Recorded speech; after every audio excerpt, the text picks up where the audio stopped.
In this video, I will be breaking down a trade I took at 7:55 in the morning, and it was a very short trade. It was very tight. I had to play this trade tight, and it was a 7-point trade.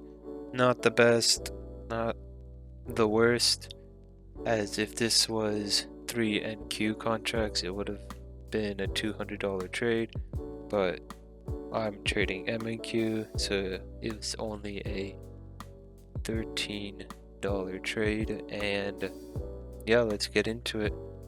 As per usual, I always go in with 3 MNQs for now. Took one off at $3, let the other two go, and this is just 10 seconds of it actually playing out. And yeah, it just takes me out. The reason why I played it tight is because if you look on the right hand side of the screen where my cursor is, it's getting to this level right here, which it based out at 49.50, 17,550, 549, around this level. It had a rejection in the moving averages, and I saw this rejection in the moving average, so I played it tight. And it was a good thing I played it tight because it went up a little bit and went right back down. And yeah, that's basically the trade. And let's get into the higher time frames. So here we are in the higher time frames, and well, what do you look at it? The daily on the left, the weekly on the right, and the daily went above the fast moving averages, hit the 703 to 793 resistance zone, and it actually closed exactly right there, and now it's starting to hold on the 703 level. On the weekly, it's at the 703 level because of the support on the fast moving averages.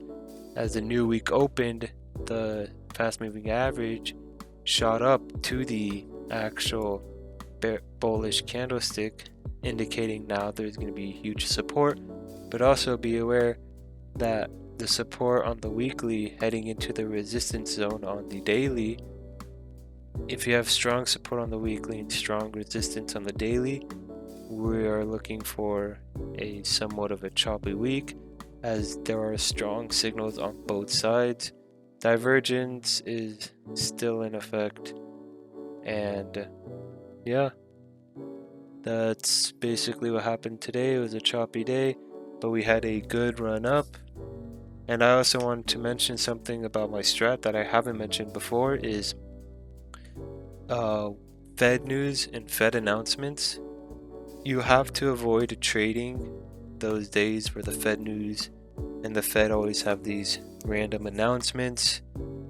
The reason why is the volatility and price action slows down around 2 hours before the news gets released, and as part of my trading rule, I never trade during the news. I don't trade news no matter what news it is, especially if it's the Fed news.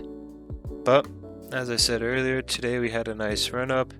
Price went above the daily fast moving averages and had a nice run from 17,600 to 17,700 right into that strong resistance zone. And yeah, that's basically an overview of what happened today. And make sure to like, subscribe, and I'll see you guys on the next one.